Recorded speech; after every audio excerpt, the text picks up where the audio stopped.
Hi there, Nicole. How you doing?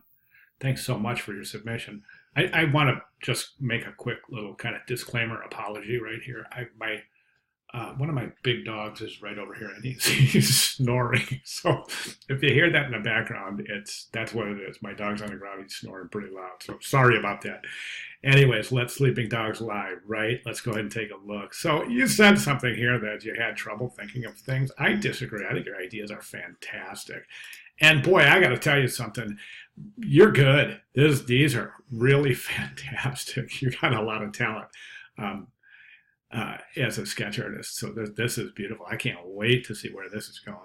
Anyways, these are just fantastic ideas. I really think that you've done something really clever here. Is you're kind of taking this kind of to a different level. I think that you're thinking of narrative when you're thinking of the ideas. So, in other words, I think there's a little bit of foresight here on your part. And if I'm reading this correctly, I'm seeing you thinking of ideas that have potential and think of how you're going to develop this linear narrative based on your conceptual ideas.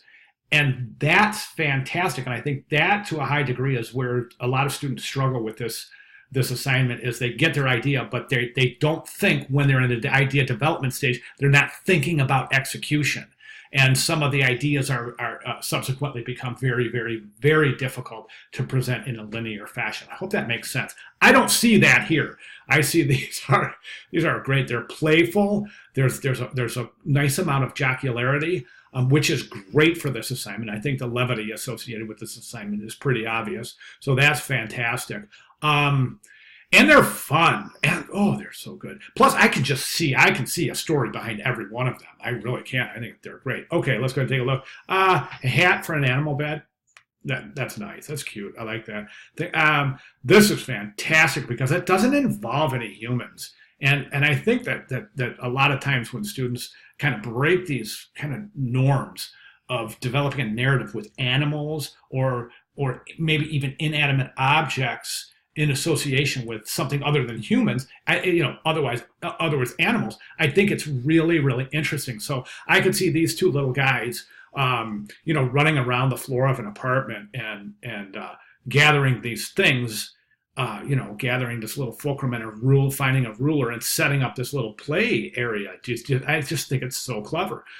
This one, I think, honestly, I'm going to be honest with you. I think this one is the weakest of the bunch, and it's pretty good, but it just doesn't have the punch, the narrative quality and potential that the others do. That's a good one. That's a good one too. I can see that getting set up. This is great. Oh, it's great. Spatula bubble one. I love it.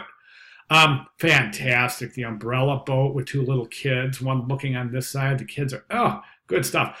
This one I don't think has the kind of potential the others do either. And then, of course, the trash can lid for the surfboard, that works. That reminds me of when I went to school at the University of Cincinnati and School of Design, Art, and Architecture. And there was the gymnasium, right in front of the gymnasium, there's this big, big hill. And behind the gymnasium was the cafeteria. So you can imagine, we used to take the cafeteria trays and use them on the hill. And I'm telling you what, man, that's treacherous. Boy, that was so dangerous when I think about it, but whatever. Anyway, that's kind of reminded me of that, the trash can for the surfboard. Great idea. I can definitely see that getting set up and delivered as well. So moving forward, I'm just going to give you my kind of generic little lecture here. So really think about how you're going to set it up. Study these examples. These are excellent. These are two outstanding examples. The color ones, the ones below are pretty good, but these are fantastic. These are two of the better examples I've had while teaching this class. So note there's the setting up the problem, okay? Setting up the possible solutions. Here's a failing moment. That didn't work. Here's the aha moment. Here's the setup.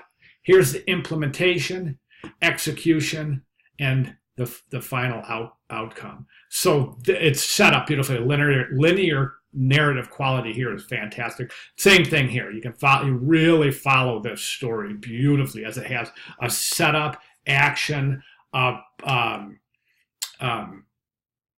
defining moment, a problem, solution, implementation, epilogue. So that's fantastic, right? So really think about setup and delivery here, as well as, of course, illustration. But really think of the setup and delivery. I think that's going to matter. All right, fantastic. Any questions at all? Please let me know. Thank you.